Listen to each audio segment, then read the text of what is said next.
Hole. There are many areas in Arkansas that are called that, and this episode will take you to one of them in the Ozark National Forest north of Jerusalem. And then we'll venture deep into Black Swamp south of Augusta near Searcy. And if that's not enough, we'll go hide in Hideout Hollow in the upper portion of the Buffalo National River near Compton. So now let's explore the Blue Hole area.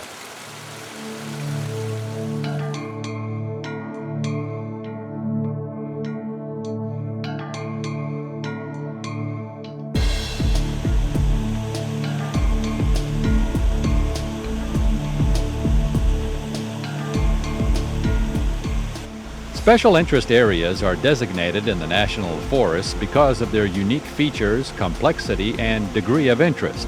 They are managed for their one-of-a-kind geological, botanical, biological, zoological, scenic, or cultural features. The features are unique enough in that they are not found on large areas anywhere else in the forests.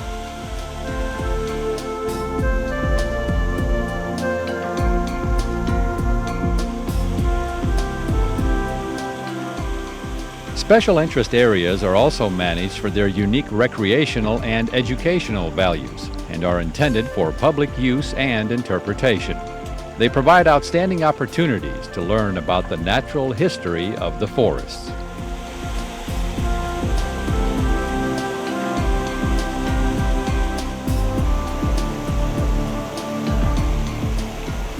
The Blue Hole Special Interest Area, all 2,190 acres of it, is known for its geological and especially scenic qualities.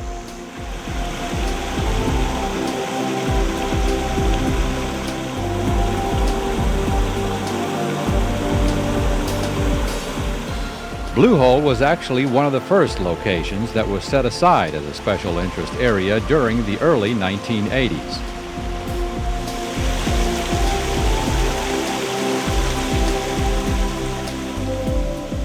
We hiked and explored 5 to 6 miles of this enchanted area with its many waterfalls with two members of the Ozark Society, Bill and Dana Stewart.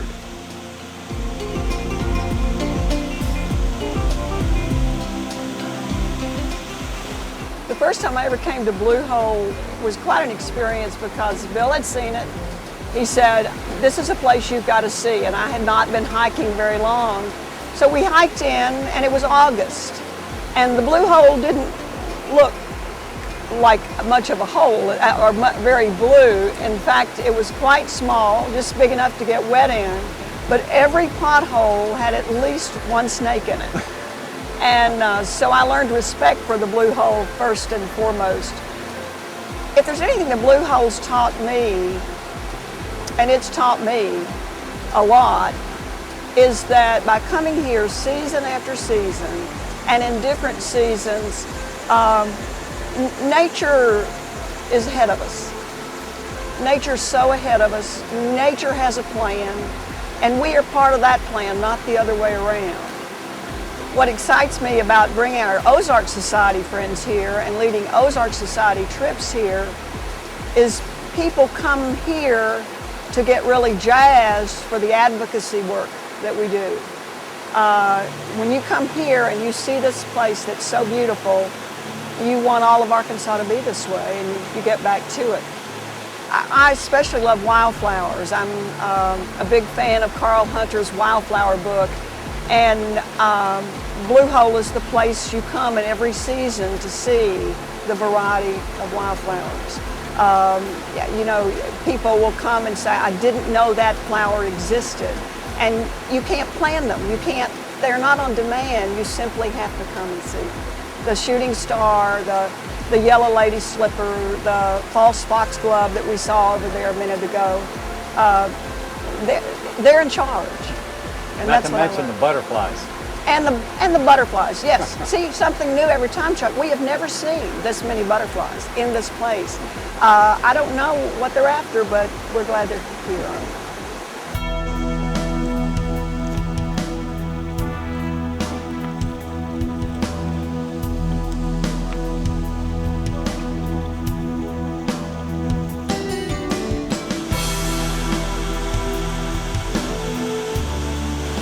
spend a day looking at waterfalls, this is about as good as it gets.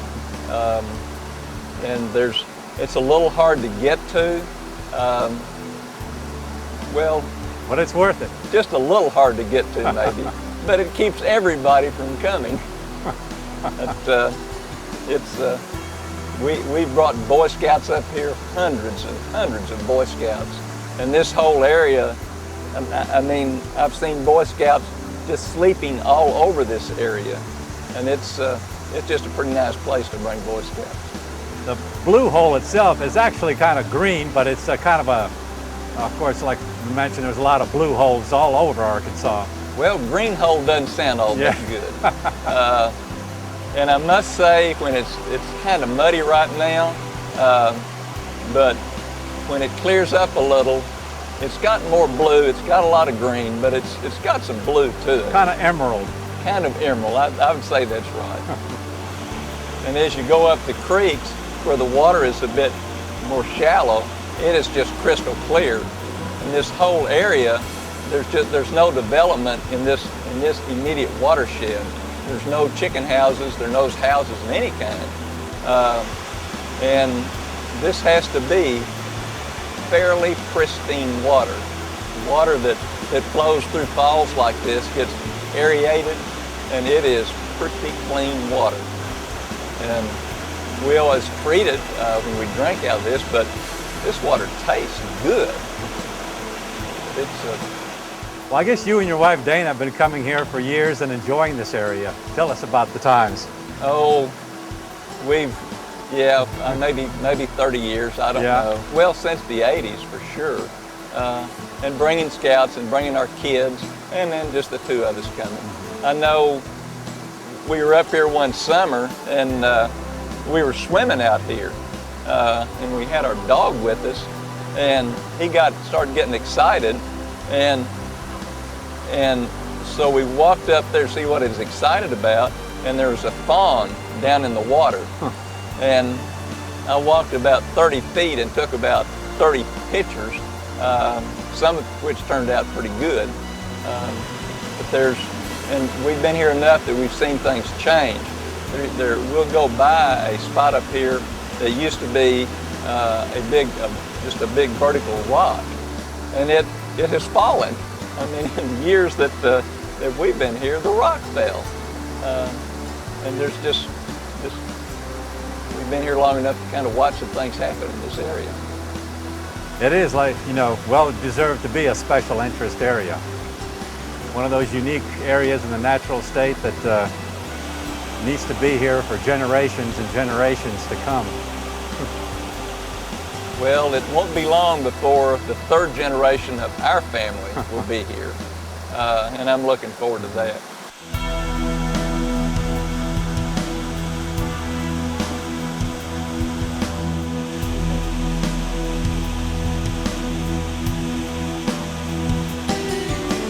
For more on the Blue Hole Special Interest Area, contact the Ozark National Forest Supervisor's Office in Russellville.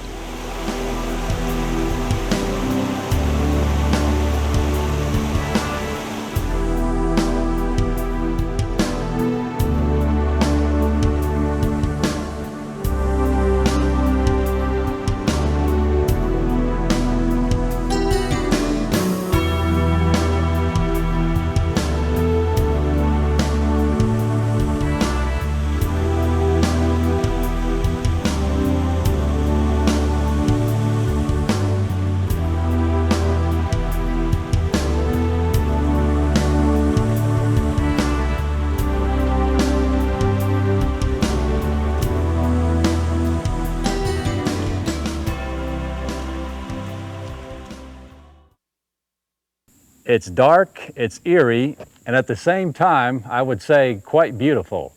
The Rex Hancock Black Swamp Wildlife Management Area south of Augusta. Quite an interesting place, and I would say well worth the effort to go and explore it. So let's go check it out.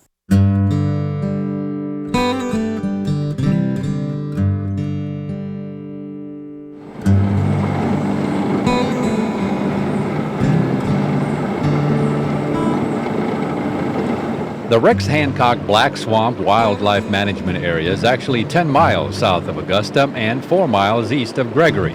The 6,400 acres is mostly low bottomlands and swamps, with the Cache River splitting the area in the middle.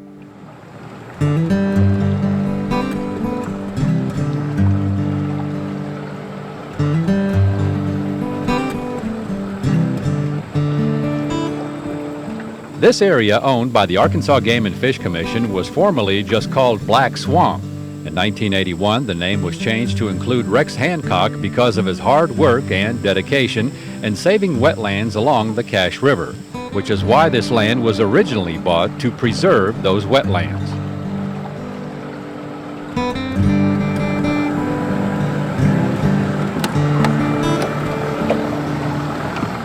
The boat trail is blazed in yellow for about a mile or so from the boat ramp until you get to the Cache River.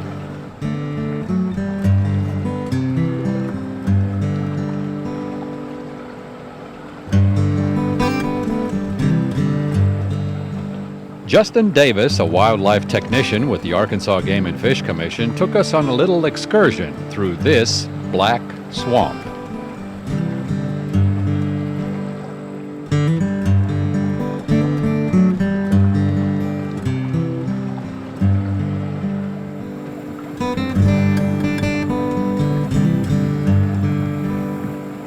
I've been here about 8 years altogether. I've been down here about 2 years.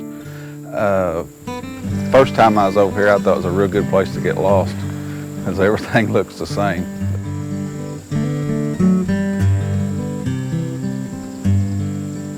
The possibility of getting lost is even greater during high water because it's difficult to recognize the main river channel. So it's always a good idea to either take along a compass or a GPS unit. And if you happen to be out here during the summer or fall, take plenty of insect repellent as well. Otherwise, the mosquitoes will devour you.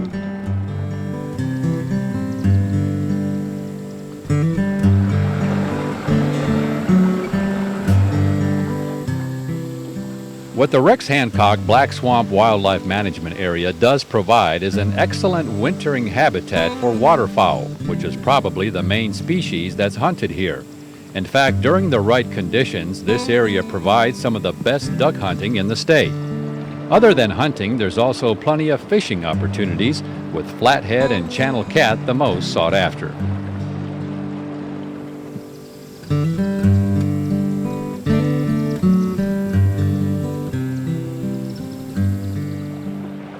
But it's the stretches of the cache lined with stands of virgin cypress and tupelo that provide this unusual, unique, and attractive river swamp environment, with plenty of photo ops and snakes.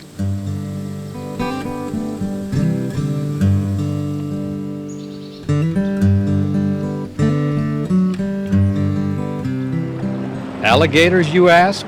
Well, I wouldn't say there's not any, but I hadn't seen any, but they do occur, on the Cache River.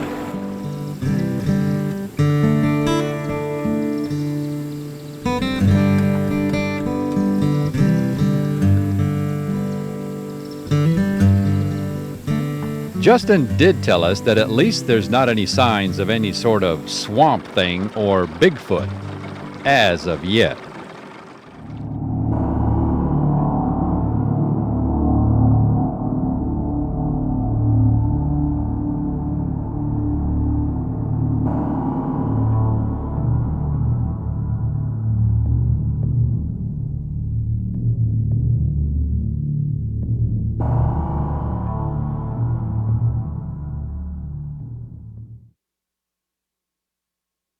If you feel like going and hiding out somewhere, the perfect place is here in the upper portion of the Buffalo National River at a trail called Hideout Hollow.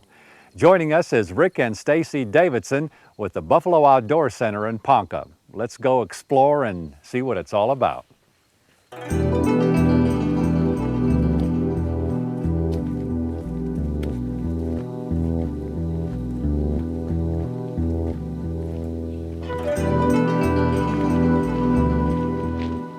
Located about 3 miles south of Compton, getting to the Hideout Hollow trailhead is fairly easy. Maps are available at the Buffalo Outdoor Center in Ponca.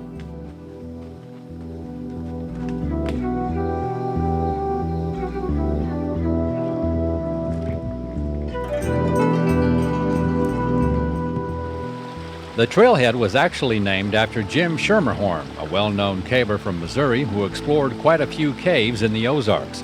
Although this trail doesn't feature a cave, there is a nice bluff shelter down in the hollow, which is one of the focal points of the hike.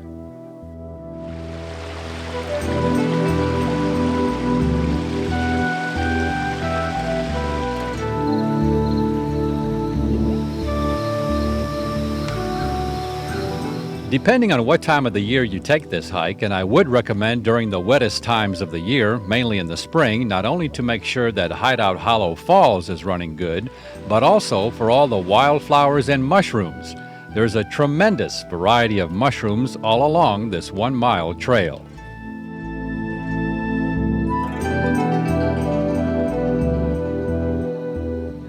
As far as the numbers and varieties of mushrooms, few other places can match what you'll find here.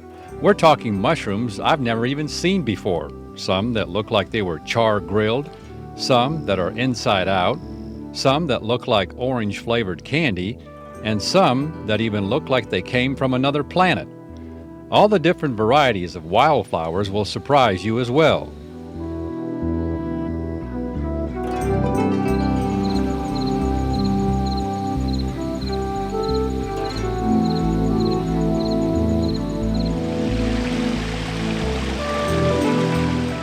The sights then turn spectacular as you finally come upon Hideout Hollow itself. First, there's the overlook of the canyon.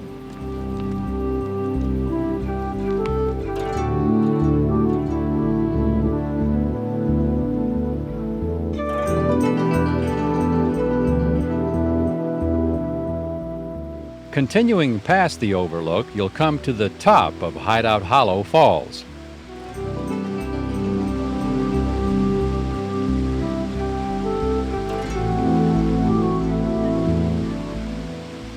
Following the trail along the ledge here and being extremely careful on the slippery rocks, you will eventually go down into Hideout Hollow itself and to the base of the falls.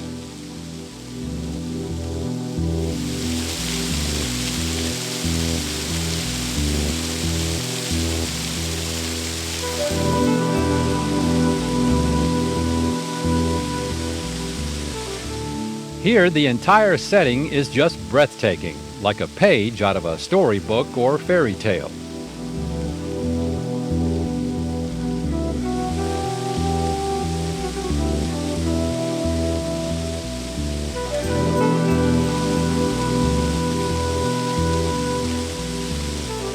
Down here, there's also the bluff shelter to explore as well.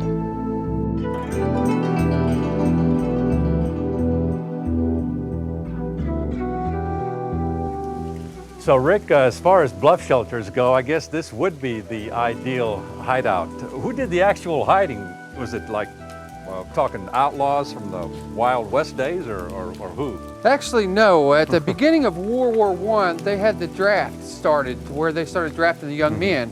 And so the young men came here actually to hide out. They didn't want to get drafted into the war.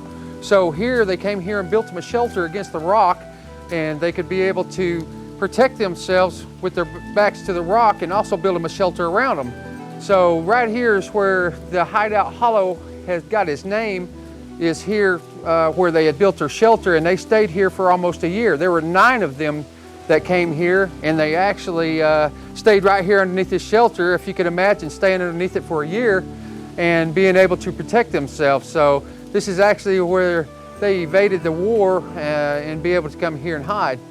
A whole year. It has to get cold here in the wintertime. It definitely gets cold, and if you can imagine with all this water around and the drippage that's going on, what kind of icicles, and I imagine it was very cold at that time in the wintertime. So after a couple of months, there were 2 guys finally decided to give up and go ahead and get into the war. So maybe that could have been the reason.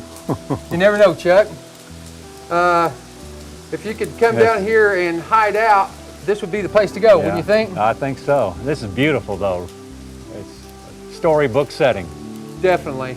Got a beautiful waterfall over in the background over there, and that's, I'm sure, all their fresh water of anything they needed was right here. I'm sure good wildlife to be able to eat, since they wouldn't be able to get out of here and go home to get a meal. So this is where they hid out.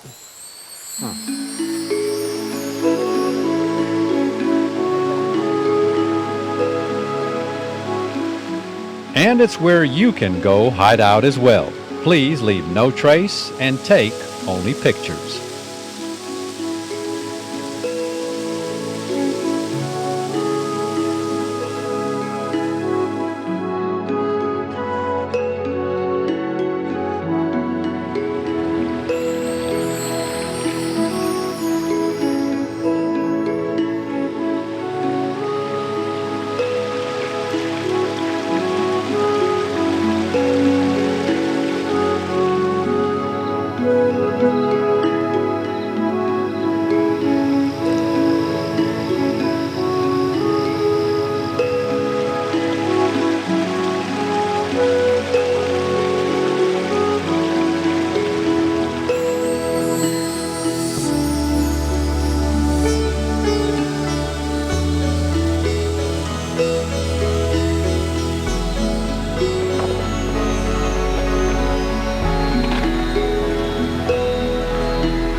So hide out for yourself here at Hideout Hollow in the upper portion of the Buffalo National River near Compton. And for more on this destination plus many others, and to view our maps or to order a copy of an episode, visit our website, aetn.org/exploring-Arkansas. And we'll see you again the next time for another exciting adventure on Exploring Arkansas.